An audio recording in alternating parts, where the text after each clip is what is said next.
came after the funeral. They folded the flag for him at the little brick church on Ellsworth Avenue, and the wind tried to take it twice before the honor guard's hands persuaded it to behave. It was a raw Thursday in late January in a river town in southeastern Ohio, the kind of cold that makes sound travel farther than sense. The man in the casket was Eamon Ridge, a volunteer firefighter and the sort of neighbor who shoveled 2 extra porches without mentioning it later. The service ended at 4, the last handshake landed at 4:20, and by nightfall, the street had gone back to being only a street. At 9:13, Leora Penn took her seat at the county dispatch console, slid on her headset, and watched the board come alive. At 9:31, the line marked 911 flashed with a familiar number.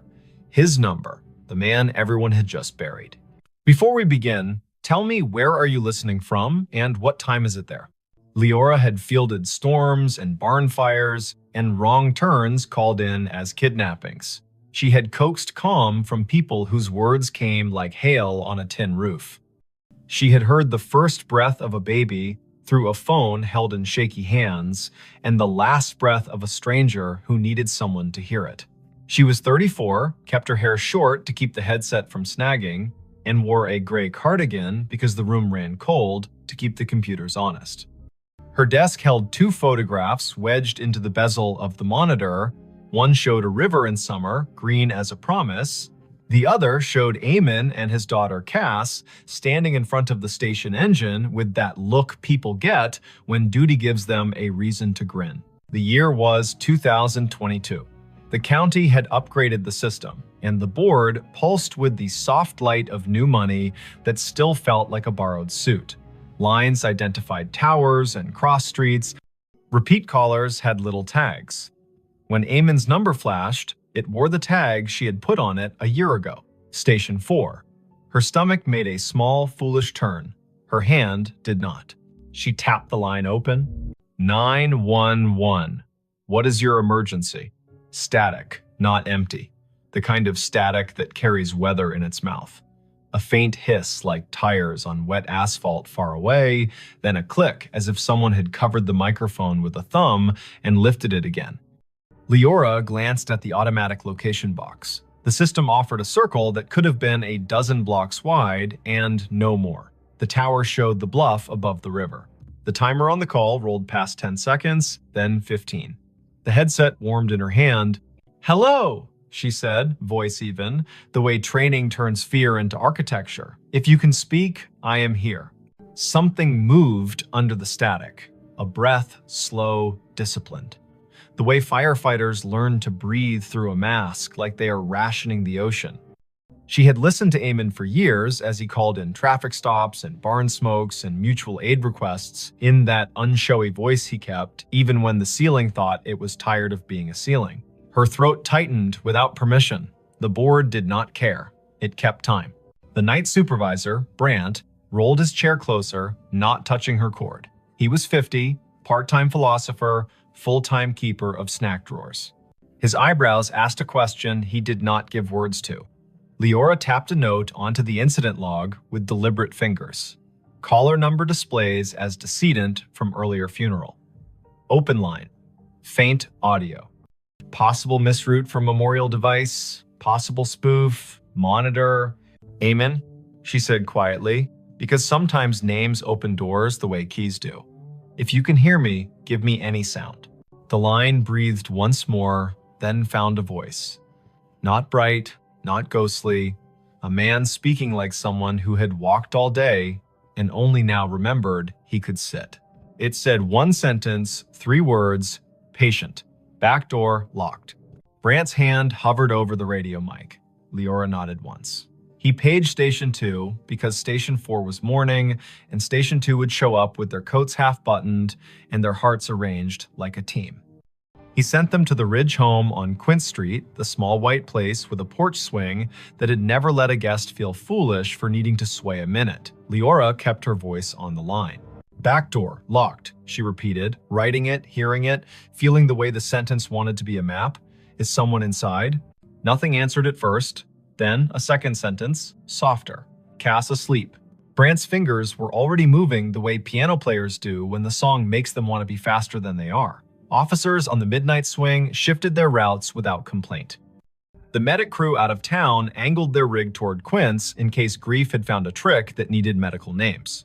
Leora sent a quick text to the on-call clergy liaison because the county did not believe in letting families be alone with what they could not name. "Amen," she said, "steady. We're sending them. Stay with me if you can." The line hissed like rain on a steel roof, and then went quiet. Not the click of a hang-up, the kind of quiet a room makes when a story finally sits down. The call timer rolled to 1 minute 23 seconds, then stopped. Disconnected, the board told her, cheerful as a toy that believes its work noble. Brant opened his mouth and then closed it. He reached for his coffee and decided it was the wrong kind of night for coffee and reached for water instead. Leora sat very still for a moment and felt the way adrenaline stands up in your body and refuses to sit until you give it a task. She gave it the task of listening. The lines danced with ordinary need. A possum in a kitchen. A husband who had cut his hand on a jar. A neighbor who had heard a window break and then realized it was the television. Her hands did their work. Her ear held a room for the line that had gone quiet. Officer G. Park radioed in first. Voice crisp. Tires crunching on salt in the street. Unit 3-1. Quince Street. Back porch light on. Back door indeed locked. Copy request to knock. "Copy," Leora said, hearing her own voice make simple shapes. "Proceed." There are knocks that sound like questions and knocks that sound like the start of a fight. Officer Park knocked like a person who has played in a string quartet. Firm, meticulous, willing to wait between knocks. Leora heard the long, thin silence on the open radio channel that means everyone has decided to breathe in sync. A porch swing creaked, whether from wind or memory. Then Park again, softer. Visual on subject in living room. Teen. Asleep on couch.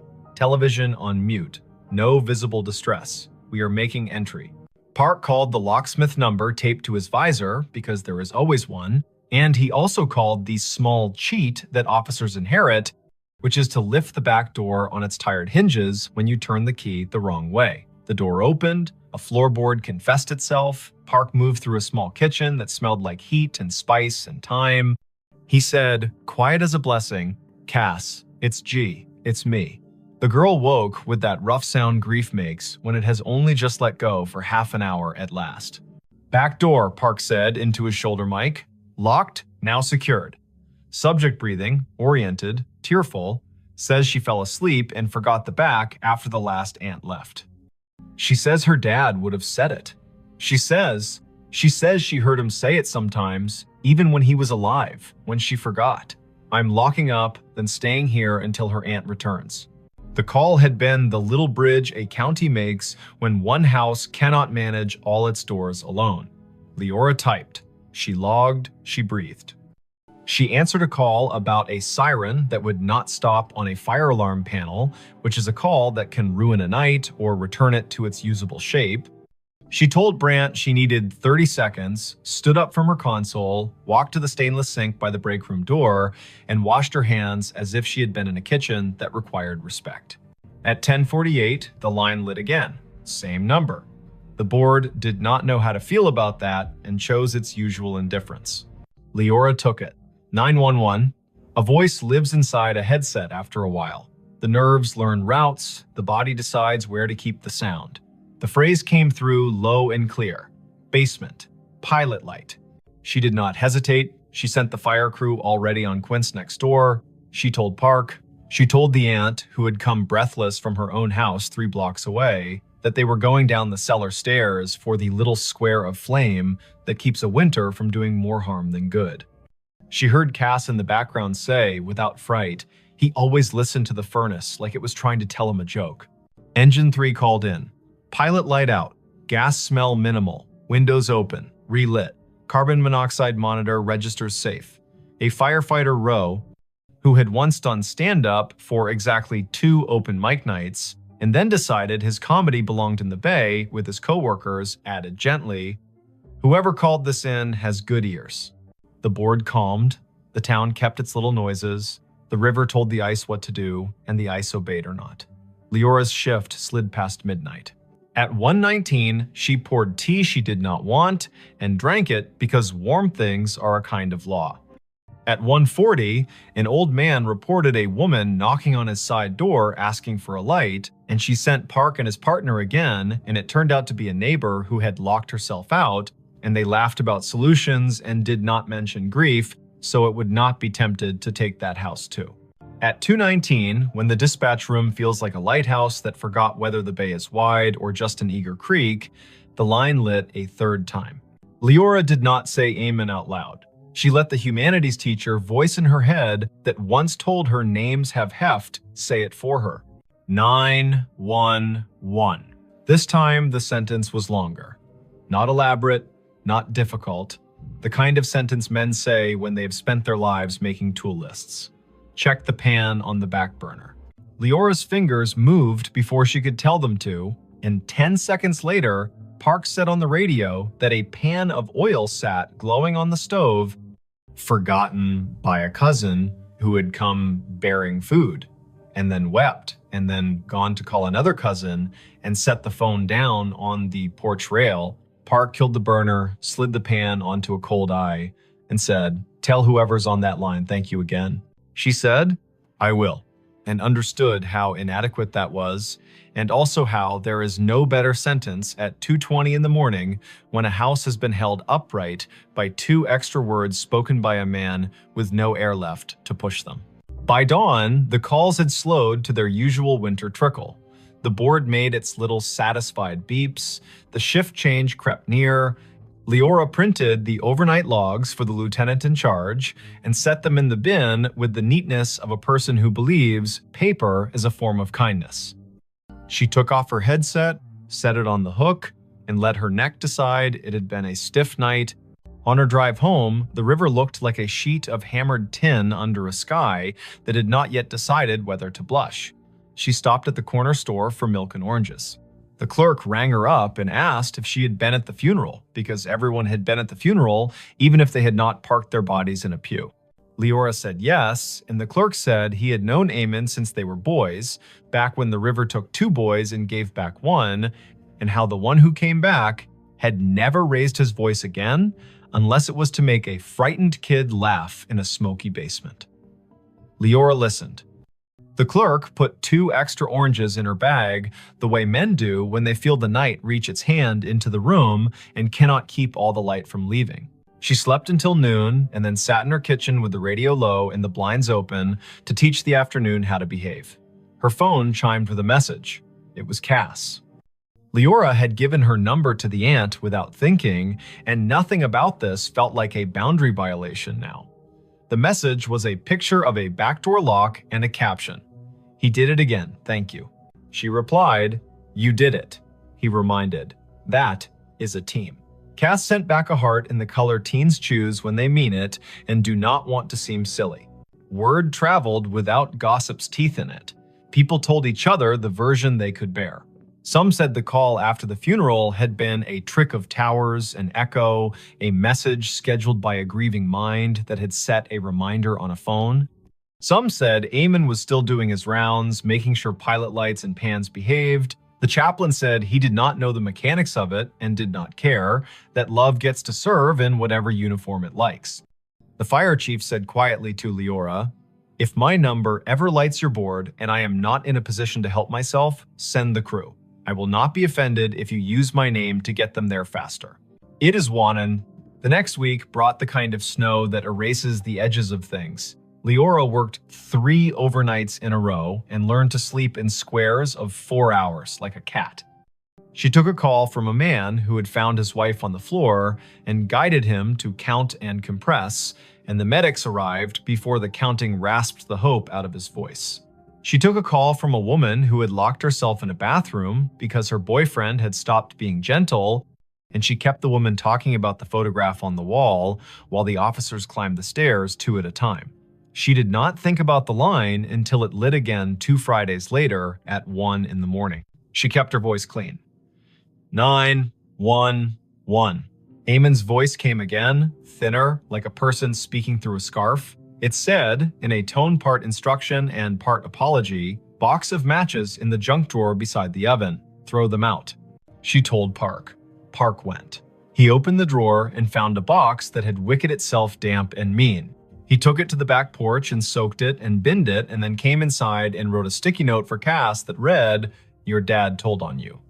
She woke to it and laughed in that shocked way laughter has when it has been given back its license to exist. Not every call was that kind. Once, the line connected, and all Leora could hear was faint wind and the hollow tick of a cooling engine, and she understood, without needing the lieutenant's later confirmation, that this had been the night the station bays opened, and Eamon's truck had been driven back from the long, slow procession, and the engine had clicked in that language.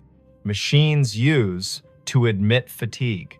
Once, the line carried only a sound, like boots on gravel, exactly 3 steps, then the pause of a man looking at a sky he used to know from a ladder truck. Once, nothing came at all.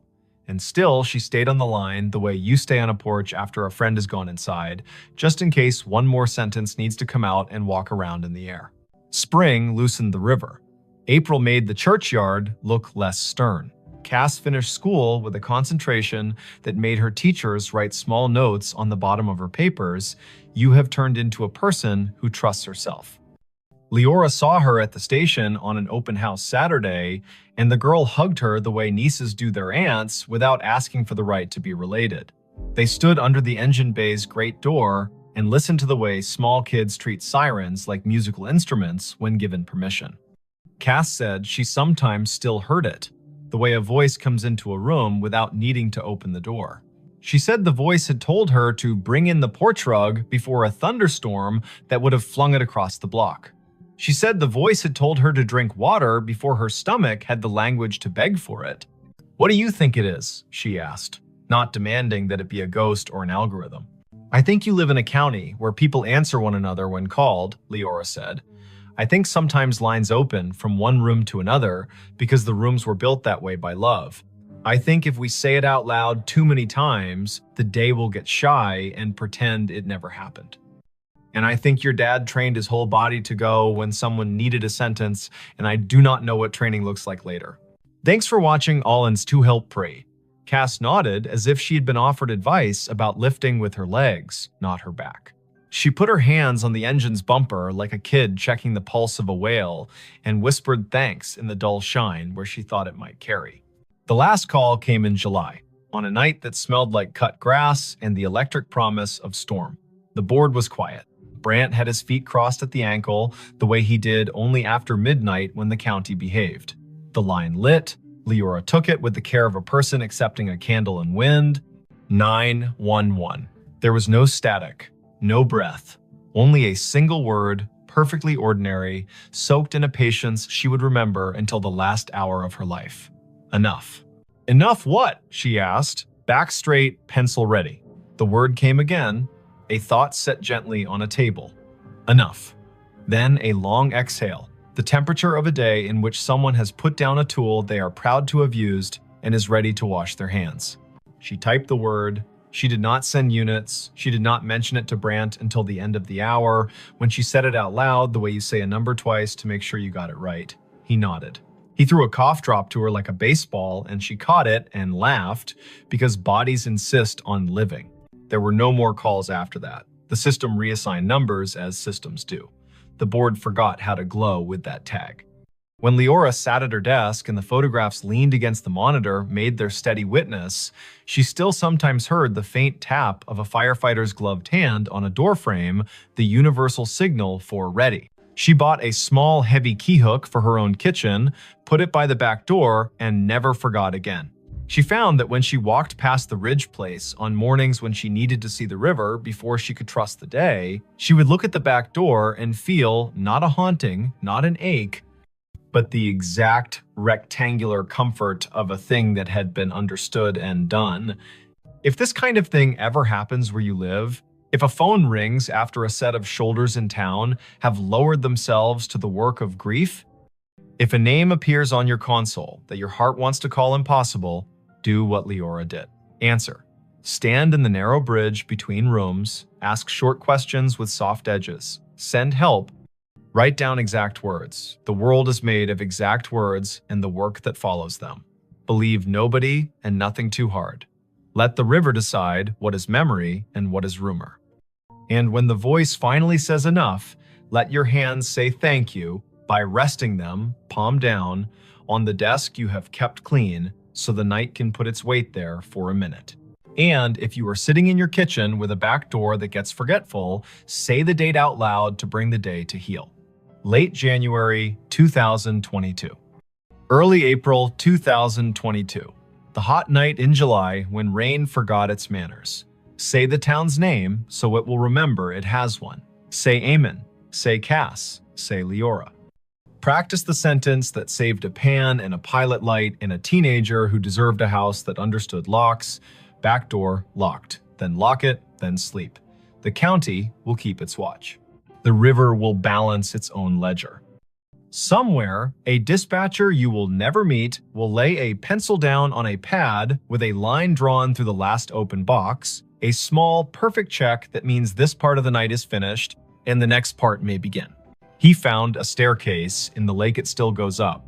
He saw it when the wind fell off and the lake lay down like glass, a sudden stillness that made every shoreline detail stand at attention. The afternoon sun had taken a step toward evening, yellowed and steady, and the north cove of Lake Lanier went calm enough to show the bones under it. He cut his aluminum skiff to idle and drifted toward the pale shoulder of exposed clay. There, not random at all, a run of stone steps pushed up from green water and kept going into nothing the shore could explain, even and true, as if they still believed a front door was waiting at the top. Before we begin, tell me where are you listening from and what time is it there? This was late September 2022, after a summer of stingy rain and long afternoons when the heat felt like it had signed a lease. The lake sat northeast of Atlanta, a blue map of drowned hills and red clay coves, and that year it had read its gauge and decided to show some of what history had asked it to forget. Foundations revealed themselves like old teeth. The ghostly lanes of a two-lane road slipped out of the murk and pointed nowhere. Between Bald Ridge and the mouth of 6 Mile Creek, a staircase announced itself and waited for a person with the right kind of attention to see it. Riven Kettering had that kind of attention. 38. A carpenter and part-time rescue diver who liked small engines and the honest work of making broken things carry weight again. He lived in a rental off Pilgrim Mill Road with a dog who had taught herself to sleep through sirens. He was not a romantic, not really. He was the kind of man who listened to what a hinge said when it wasn't being looked at. The lake had been a job and a solace for him since he moved down from the foothills of Tennessee a decade earlier, and on afternoons like this one, he took his old skiff out to idle over the drown. The staircase began 3 steps below the surface, pale rectangles set into the clay, then climbed above waterline, slick with algae, where yesterday had touched and left. 12 risers showed drop. They marched up the bank as if they had no intention of stopping, then continued past where stone ended, the air holding their measure with a confidence that made nothing in Riven's head feel quite steady. He nosed the skiff forward until its snub bow made a soft knock against the lowest dry riser. The hull and the stone talked for a second, low and hollow. He stood, keeping knees loose, eyes at a level where you can decide a thing without pretending it's not, pretending you first. The steps were fieldstone set into a poured bed, careful work from when hands were steadier because nothing had asked them to type yet. He could see where the mortar had let go, hairline by hairline, and where a leaf had chosen to become fossil rather than compost. He stepped out. The rock took his weight with a small, agreeable groan. He climbed, counting aloud the way you do when a rhythm wants to prove it's a law. 7, 8, 9. A wet line at his ankles where he had waded the shallow to push the skiff in. 10, 11, 12. He stopped where stone ended. The sidewalls rose one more course and then gave way to air. Ahead of him, nothing. Above him, more nothing. And yet his right foot, when he slid it forward with the caution of a man who had once fallen through a rotten porch and did not intend to audition for that pain again, found resistance. Not stone, not water. Not empty.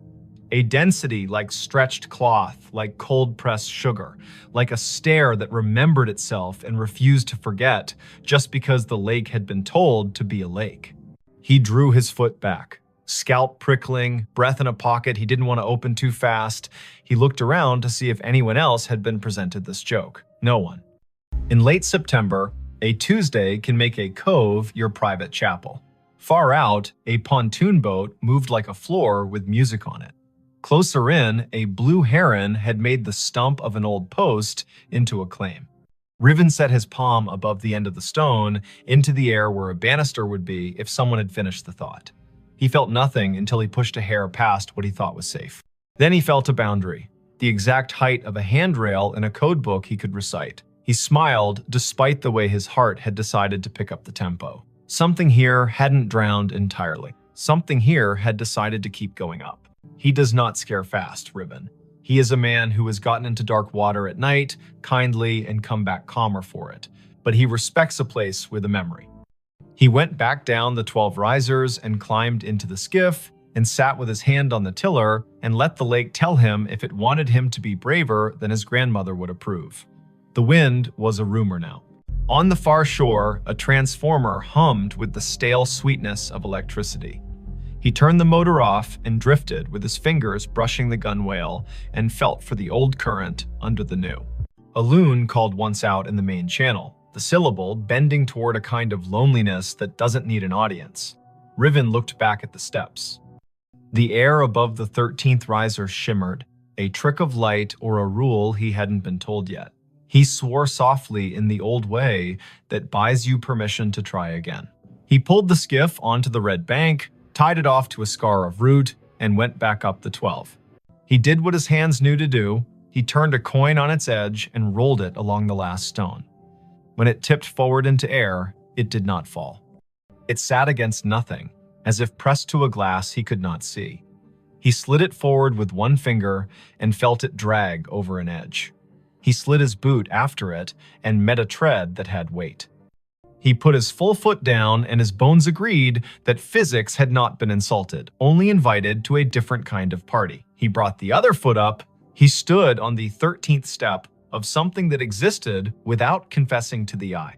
He took one more. 14. He stopped. He is not a fool. He turned to look at the lake, which does not care if you find it holy or treacherous, so long as you understand which mood it is in. The cove held its breath. He stepped backward down the 2 air treads with a caution that felt like a prayer you say without agreeing you're saying it. He stood again on stone that had no arguments and breathed the kind of breath that renters of boats make when the motor coughs once and then forgives you. Lake Lanier carries stories the way clay carries footprints. Old towns lie under it, old churches, the ghost lanes of Old Federal Road. People will tell you about a stalled truck on a fogged bridge and a handprint on the back window after, about divers who won't go down a second time because they looked through a school of crappie and saw a porch swing move. Some of that is what happens when humans leave water to be the keeper of their history. Some of that is people being lonely and needing their fear to wear a costume. Riven carried none of those stories in the silly way. He carried them the practical way. He knew people had been told their land would drown for the good of cities they would never see, and some of those people had said their names into the bank and put rocks one on another to make the land remember. He went home with the staircase in his notebook and in his knees. He did not say the shape of it to the bartender at the place on Brown's Bridge, who called everybody chief. He did not post a photo because the lake punishes people who turn it into spectacle. He slept badly and woke before his alarm and made coffee meaner than necessary and drove back with a coil of thin rope and a chalk box and the tape measure he used when perfection had to be part of the bill. Morning lake, blue as breath. The skiff skittered over wind ruffles and slid into the cove willing. He tied a chalk line at the last stone and played it out up the air, marking nothing with blue dust that caught in nothing and hung there like a trick. He laughed once, quietly. He measured riser height with the tape and found consistency that would have made a county inspector nod.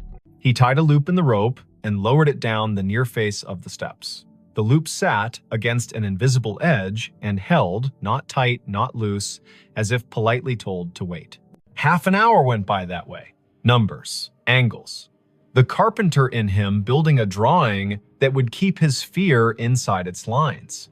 When he finished, he sat with his back against the sidewall and let his head find the cool of stone that had learned shade. The world stepped closer. From somewhere he could not triangulate came a sound that reminded him of a bicycle bell rung just once. In politeness, he stood.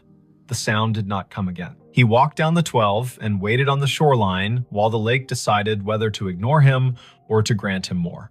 A woman called from the top of the red bank. Riven looked up. She was tall and rangy, mid-40s, wearing the kind of straw hat that makes a person look like they know how to move in weather. She carried a camera with a strap that had been repaired twice and a notebook bulging with the kind of paper that did not come out of printers. She introduced herself with a grin that answered questions he had not asked. Mara Clary. She ran a small outfit that mapped drowned towns and grave relocations for counties that cared to admit their forgetting. She had a copy of the Army Corps' old charts and a habit of showing up where the lake loaned the present to the past. "I've been told you've got steps," she said, "and that they keep going up." He wanted to ask who had been talking. He wanted not to have his name in a stranger's mouth. But she put her hand on the sidewall like a careful person says hello to an old horse, and the way her face took in what she saw made him feel less alone in his own seeing. He nodded. He told her his name and the number of air treads he'd let himself trust. She whistled low. "Lanier tells on itself every few years," she said, eyes on the shimmer above the 13th. "But I haven't seen it do this. Fieldstone, that would have been a front walk probably. Or the stairs to a porch. You can tell from the way these aren't as steep as church steps. And there would have been a dog who slept halfway up until someone came home at supper." "Everyone says that about any porch," he said, smiling despite himself. "Only because it keeps being true," she said, and laughed like a sound the cove had missed. They measured together, she took photos, he held a stick out over the air risers and watched the end bounce against nothing. They left offerings the old way. He peeled the paper off a peppermint and set it on the third stone step. She untied a strip of blue cloth from her hat and tied it to the root that held his skiff's rope. The lake, if it acknowledged that at all, did not show it. She opened her notebook to a page where she had copied in neat letters the names and dates of households taken when the valley was flooded in the early 1960s. 2 farms had sat on this spur, the Sumter place, the Jory place. Sumter had 5 children and a clean way with fence lines. Jory was famous for a Sunday table and a sour temperament the rest of the week. The county had cut checks and called it a necessity. The stairs could have been either family's. But on the sidewall, low near the 5th riser, they found a mark cut into mortar with a nail or a stubborn penknife. A letter. "Jay, you think Jory," she said. "Or June," he said. "Or Josephine. Or a boy who didn't get to grow into his handwriting rights, their first initial into any stone that isn't busy." The lake made a small sound against the hull, a shrug. They came back the next day, and the next after that. In the afternoons, teenagers on rental jet skis came doing grammar the water did not admire. In the mornings, a heron watched like a magistrate. Once, a man in a bass boat cut his engine and drifted nearer and asked if the invisible was real or a trick. And when Riven told him the truth, he raised his cap and said, "Well then," and idled away because some facts want to be left alone to keep being facts. On the 5th day, just after noon, when the light loses some of its slant and the lake starts its long exhale toward evening, the air changed. Riven was on the 14th invisible tread, Mara 2 below on stone, the rope tied at his ankle as if that kind of thing would help. He felt a pressure move across his shin like a child's study of a newel post. The hair on his forearms declared a vote. He looked up. Above him, a faint dark line hung in the bright. A lintel, if you wanted to pretend to see one. A line where a door might have decided to sit if it still meant to. He lifted his hand slowly and let it hover. It met resistance at the height where a latch would be if people had followed the same measurements here as they did in town. He pressed a fraction and felt the air give. Not much, not enough to invite him, only enough to say, "I know what you were asking for," and no. He withdrew his hand. He did not try again. He went back down and sat on the sixth stone step and put his elbows on his knees and let his head go heavy in the way of a man who knows the difference between a closed door and an answer. "Not today," Mara said, not unkindly. "Doesn't mean never." A storm ran around the rim of the lake that night and forgot how to come down.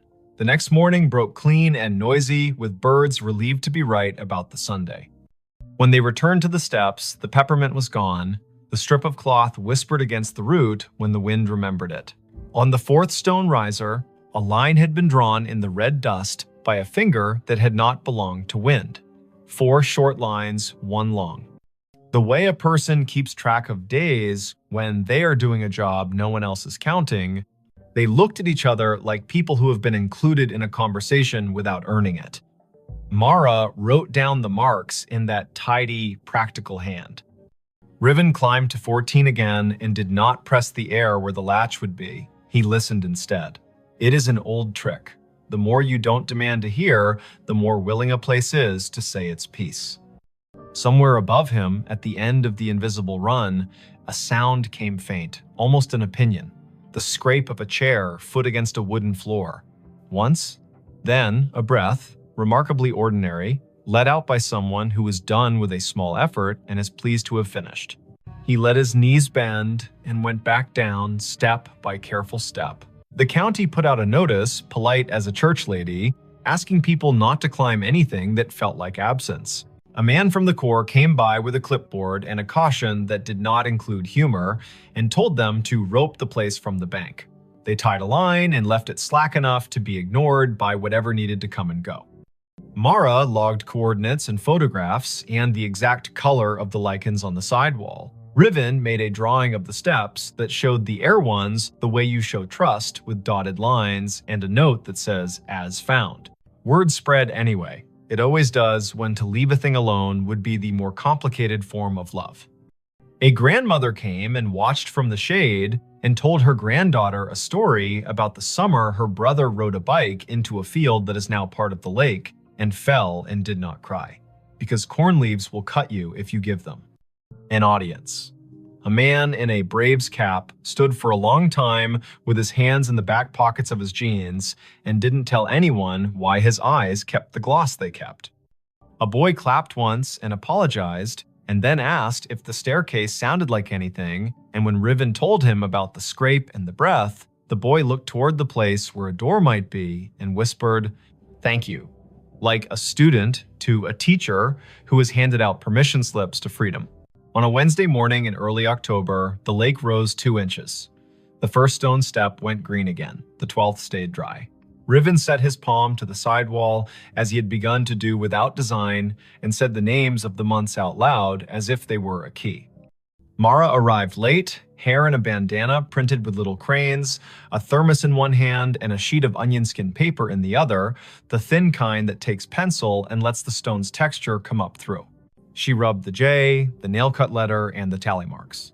When she lifted the paper, the letter and the lines looked like a message written by someone whose words had to be rationed. She tucked the rubbing into her notebook with a care Riven recognized as kin to prayer. By noon, clouds built into a boast. Mara packed her camera because electric things deserve not to be insulted by weather. Riven untied the rope at his ankle and coiled it with the absent-minded competence of someone who likes ropes for the way they make order out of risk. The air above the 14th step felt different. Cooler, somehow. Denser. He looked up and wanted more than he would have admitted the week before to see something acknowledge him.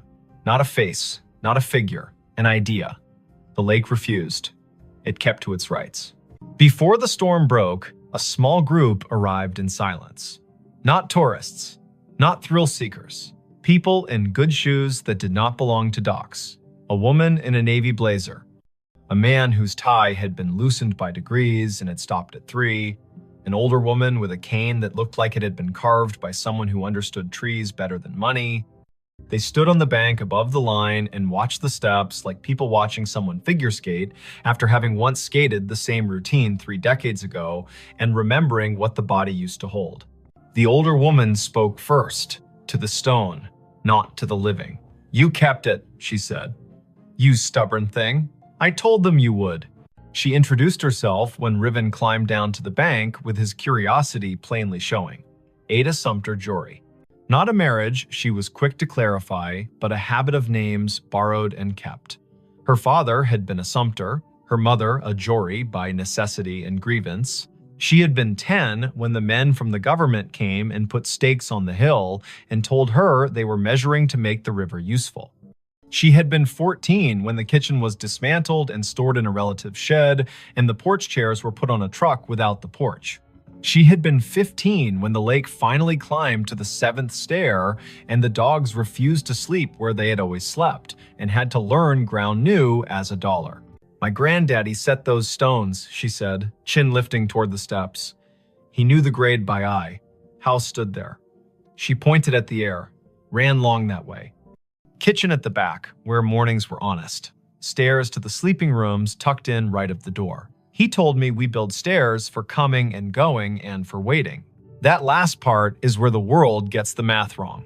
She cleared her throat once, a small thing that meant a larger thing had moved through it. "My brother wrote his letter J in the mortar before it set," she said, and smiled fully for the first time. He was 5 and mad because he had not been allowed to carry a stone and needed to have done something the porch would remember. They watched the lake together as it considered which forenoon belonged to which afternoon. Mara showed Ada the rubbing, and Ada put her palm on the paper like a hand over a baby's sleeping flank. "He stayed mean," she said of Jory, but without any real heat. But he loved that stair. Sat halfway up when he had nothing to do and the weather had nothing to argue about. Played that little bell you keep hearing because he liked the neatness of a sound that stops when you take your finger off it. The storm arrived, they covered what needed covering, the skiff rocked and complained, and then remembered it had been in worse moods and calmed. The rain washed the red dust off the risers and gave them back their gray. The air cooled like a head turning on a pillow to the comfortable side. Ada walked down to the second step and touched it like the forehead of a child with a fever breaking. "Enough," she said to the rain, to the year, to the air that had learned to hold treads. In the weeks that followed, the staircase did what durable things do when they decide to belong to more than one story. It kept being itself. The lake rose and smudged the lower steps and then pulled back like a long breath returned. Riven kept coming because he had begun to like the feeling of leaving a place better than he found it by doing nothing but listening the way a well-made chair listens when a tired person sits. Mara wrote a piece for the County Historical Society that began with the sentence, "There are places we drown and places that refuse." Ada came twice more and told the stair her brother's best and worst. And once, on a bright Sunday, when the buzz of outboards sounded like cicadas pretending to be important, she brought a tin of biscuits and left one on the 3rd step because her mother would have called it manners. On a morning in November, the air thin and brisk, frost like pale sugar on shaded clay, Riven came alone. The lake had taken back an inch, the first 2 steps glowed green. He stood at the foot and waited the way you learn to wait when you've been given more than you asked and are smart enough not to get greedy. The wind came off the water and put its fingers through his hair with a familiarity he hadn't earned. Above the 14th tread, the line where a lintel would be shivered and then settled. He put his hand out at the height of a latch and did not press. "Thank you," he said to nothing and to something. He went home and made lunch and fixed a neighbor's sagging cabinet and walked his dog in the long honey of 4 o'clock. He slept that night without the lake climbing the stairs of his thoughts. He dreamed he was sanding a handrail he could not see and woke with the particular ache in his forearm that tells a man he did a good day's work in the world that matters and the one that does not need him but lets him in anyway. If you go out to Lake Lanier on a fall day after a long dry, when the wind has the courtesy to lie down and let the surface polish itself, you can find the cove if you know who to ask and you promise out loud not to bring a ladder. The staircase will be there, stepping up from water into air with the patience of a body that has learned not to argue with time. You can put your boot on the 12th stone and your breath on your rib cage and decide if you will push your foot forward into the space where the 13th waits. If you do, it will hold. Not because wonder owes you, but because someone set a measure here with care, and because sometimes the world keeps an old promise in a new element. Say the year out loud when you find it. 2022. Say the place by its names, Lanier and the valley it drowned. Say the people if you know them, Sumter, Jory. Say the letter on the wall, J. Say the noise a bicycle bell makes when a brother likes attention and the porch has all afternoon. If you leave something, make it small. A ribbon, a peppermint. A finger laid gently in dust to make a line that will blow away with the next weather. Walk back down, let your knees do what they were built to do. Put your hand on the sidewall the way you would on a friend's shoulder when leaving them on their own porch in the dark to listen to the crickets. The staircase will keep going up whether or not your eyes can follow it. It will keep its measure in the air. The lake will rise and cover the lower treads and then fall back and confess again. Boats will hum. Herons will judge. A woman in a straw hat will rub letters onto paper, and a man with a dog who sleeps through sirens will coil rope and listen. And somewhere under the calm skin of the cove, where red clay holds onto everything it can hold, a front door you cannot see will stay shut and not unkindly, practicing the hardest kind of hospitality there is, offering you a way to ascend and a way to wait, and trusting you to know which one belongs to you today. Her phone pinged at a grave with her name. The notification bloomed on her screen the moment her shoes left the gravel and slid onto the soft path between moss-dark stones. A small bell chime, bright as glass. A banner at the top. You have arrived, Edeni Hale. The words sat there as calmly as a weather app, as if the city had decided to label her the way it labels a bridge or a square. The place was Bonaventure Cemetery in Savannah, Georgia. Spanish moss hung in long, steady sentences from the live oaks. The river kept its secrets behind the bluff and breathed like a sleeping room. It was late afternoon on a Sunday in early November, the air cool enough to make her wish for sleeves and warm enough to forgive her for forgetting them. Before we begin, tell me, where are you listening from and what time is it there? Her name was Edeni Hale, 28. She worked in visitor services at a small maritime museum upriver, the kind of job that made her memorize the angles of ships and the dates when storms came ashore. She liked fonts and quiet, and the sound salt makes drying on stone. She was visiting Bonaventure because her friend Anson had flown in from Minneapolis for a long weekend, and the two of them liked places that let you feel your breath in your mouth. The year was 2021. Phones knew where you were within decent intimacy. Some headstones wore small plaques with codes that asked to be scanned and promised a story. They had parked on Bonaventure Road under an oak that had learned to be older than most houses. The sky was simple, a clean coin of light. The volunteer at the office had given them a paper map and a soft-voiced list of locations worth the walk if you wanted your day to hold. Look for the little angels facing east. Find the section where the camellias keep blooming against instruction. There's a family plot that feels like a room you shouldn't step into without knocking. No one mentioned a notification. Edeni stared at her phone. The banner did not give a location like Section F or Plot 31. It was the same tag her calendar used when she arrived at work or home. You have arrived, Edeni Hale. As if she were a place. As if the grave were her. Anson leaned toward the screen and squinted.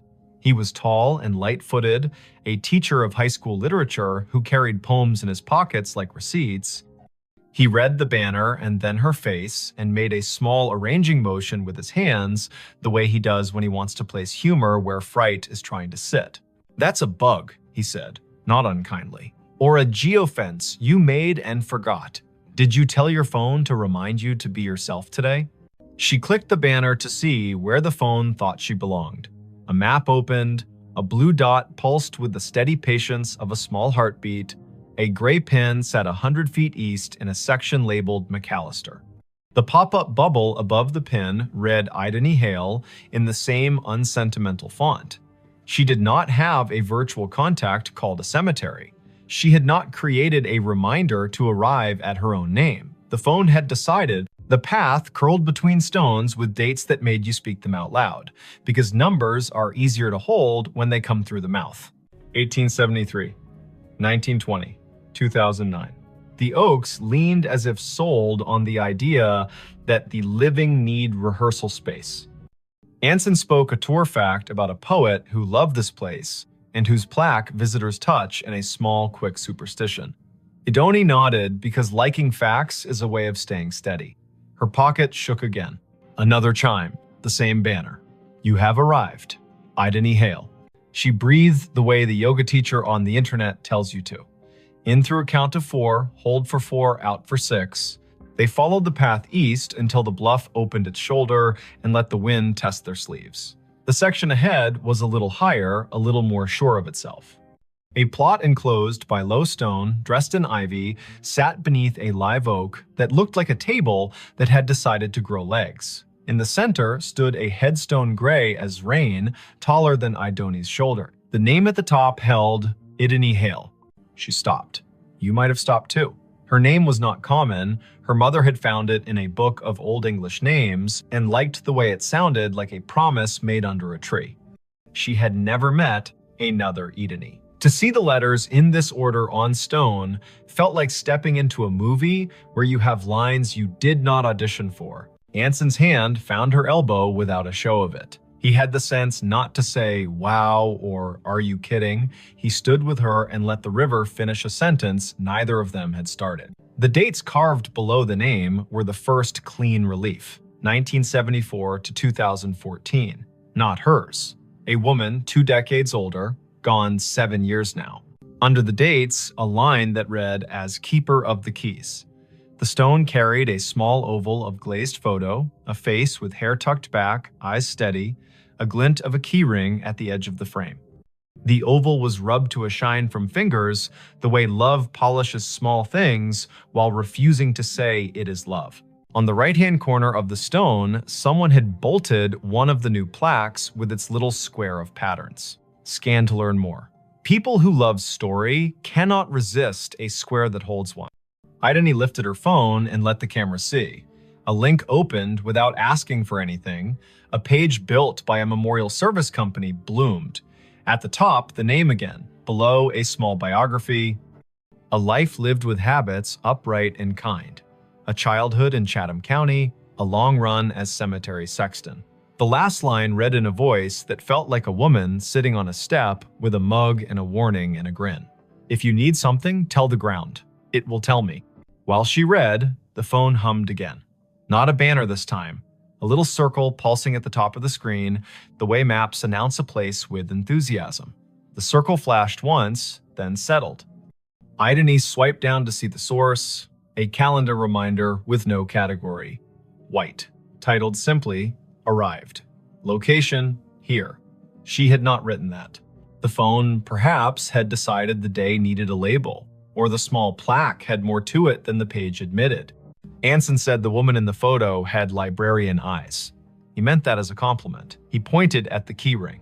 He said his grandmother had been a keeper of the keys at a church in North Dakota, and those women know where every grief sits at every hour, the way a night janitor knows which chairs spit gum and which ones sigh. They stood a while. People walked past in respectful silence, guided by a docent's voice that held just enough theater to keep 15 people from wandering into their own daydreams. Spanish moss moved like thought repeating itself. A flake of light rose off the river and fell back as if it had changed its mind about being air. It would have been a good story already finding your own name on stone, a phone that had the audacity to tell you you had arrived, but something else decided to be true. A little tone sounded from the phone, the way sounds do when an app you forgot you had decides to help. It was the noise her AirDrop made when someone nearby wanted to share a photo at inopportune moments. The screen shifted to a dialogue. A file offered to send itself to her. The sender name was a string of letters and numbers that meant nothing. The file name read Keys. Anson leaned in and made his face calm. "Decline," he said gently, "because strangers in public places with quick hands make tricks, and both of them work in museums and have seen every version of the human habit of testing boundaries." She hovered. Decline would be wise. Accept would be a dare. She pressed accept because sometimes you let stories finish what they start. The file downloaded. It was not a photo, it was an audio file, a minute 42 in length. The waveform showed it wasn't silence. She tilted the phone toward her own ear instead of speaker because you don't open a voice in a cemetery loud unless the voice has earned the right. Static first, then the sound of wind combing something thin, then a woman's voice, the age of a woman, who tells tools where they belong and expects cooperation. The voice said, "Dry as a towel and warm as a summer kitchen. If you are standing over me, child, and your name is mine, you can help me keep my promises. Put your phone on the stone and leave it be a minute. It will tell you where to stand next." Anson's eyebrows did a small jazz riff and then tried to behave. "Okay," he said softly, a word that meant, "I am here and I am not going to ruin this with cleverness." Ideni set the phone on the flat top of the headstone the way the voice had instructed. The screen slid into its lock. Her reflection replaced her. The oval photo looked past her shoulder the way old photos always do. She counted in her head as a way to keep the childish fear of being tricked from standing up and knocking the ritual with its elbow. 50, 60, 78. The phone buzzed once, she lifted it. The map opened of its own accord. The blue dot had moved nothing. The gray pin had changed. It labeled another grave 30 yards north with a name neither of them had seen on the paper map. Rosin Hale. A second name. Another Hale. The first name was Welsh and not common here. They went because the day had asked enough times to be answered polite. The second stone stood lower, more modest. The granite, a color you could never find on purpose if you looked in a catalog. The dates were older, 1931 to 1999. The epitaph read, "She kept the gate lighted," and under that, in smaller letters, so faint you could only see them when the cloud put its hand over the sun, a line, Rosine was born. Rosine Idris. She married into Hale and stayed.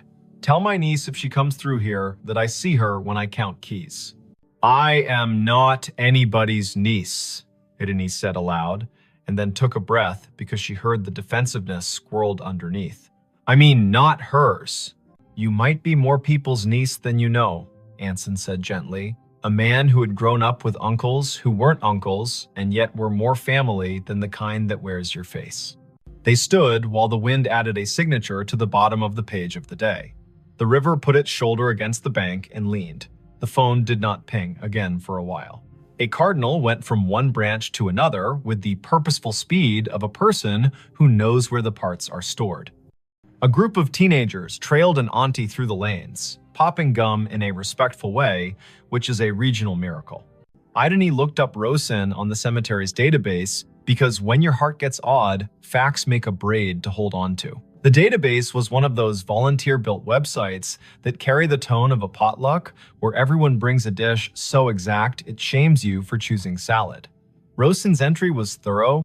Born Rhonda Valley, came across with parents as a child, settled in Chatham County, married one Mr. Hale, worked checklist after checklist for the electrical union office, sang alto in church with the patience of an anvil, survived by no children, preceded by older brothers, all gone. Niece mentioned in an obituary in 1999 with no name given. Anson made a sound that meant the story had wiped its hands on his shirt and was ready to cook. The phone chimed once more, now with the tone her museum app uses when a beacon in an exhibit hands you a fact.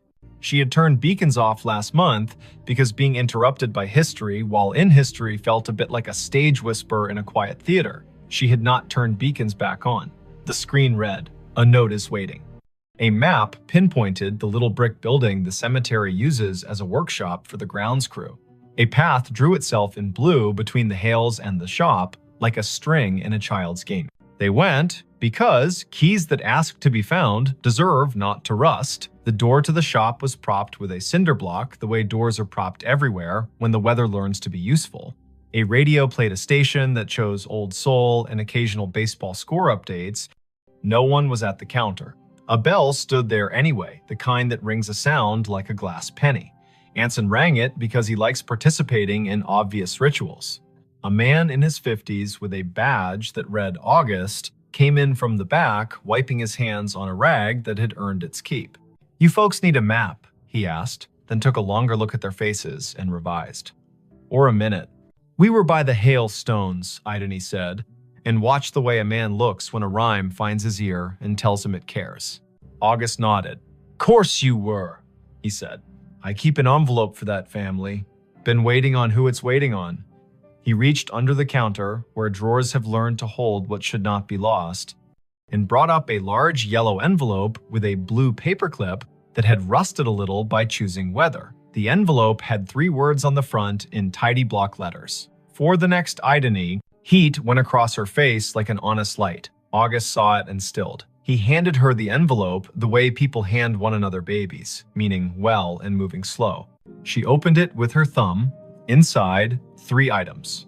A small brass key, old, not ornate, with teeth filed like a decision. A folded sheet torn from a spiral notebook, edges soft with years. And a wallet-sized photo of a woman in a blue work shirt with a name patch and a grin you could feel on your back like afternoon Sunday. The patch read, "Idony." The face belonged to the woman on the first stone. The note was written in blue ballpoint in a hand that pressed harder than paper deserves. It read, "Simple. For the next Idony in this county who can hear me the way a key hears a lock. My niece is out there." She won't say yes to the word niece because words are stubborn. She'll need to open the box in the old mausoleum we keep for tools and favors. The key is for the small door on the left. Lift on the latch while you turn. The box has what belongs to her and me and her grandmother. If she is standing at my stone with a phone, she will know that I know. Don't bring a crowd. Bring one friend who reads instructions with his eyes. Leave the key when you are done. We can count without hands here. "I'm not someone's niece," she said again, and heard how the sentence grew less certain with practice. Her mother's family tree began and ended in a different state. A line of women who told polite lies to spare one another the sharp edges and did their grief in broom closets. Her father had not survived long enough to name distant relations. He had left behind a bent screwdriver and a smell that her body still could find when a day asked. Anson's hand found the counter in a quick pat, like checking for keys as you leave the house. "You don't have to be a niece to be the person meant to do a thing," he said. "But also you might, and it might not matter how that happened." August tapped the counter twice, a habit that sounded like a yes. "The small left door," he said. "People never see it. Take the path behind the office and go right at the angel with the missing hand." The mausoleum is the little brick one that looks polite. The left door sticks the way a lie sticks to a room. Do what the note said, lift and turn. They went back into the light. The blue string on the map did not bother now to draw. The path knew their feet. The angel with the missing hand stood where the volunteer had said, "Angels stand, face east," blank expression that suggested she had witnessed every century and found nothing quite bad enough to frown at yet.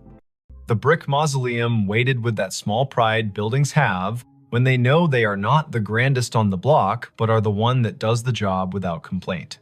The left door looked like a panel added later. The brass latch had the smoothness that comes of being touched by people who mean to get work done. Idony slid the key in, the teeth caught, and then thought better of it. She lifted the latch with her other hand and turned. The lock gave. The door opened 6 inches and stopped, ticked by a wooden wedge that had been insinuated at the bottom by someone who had not wanted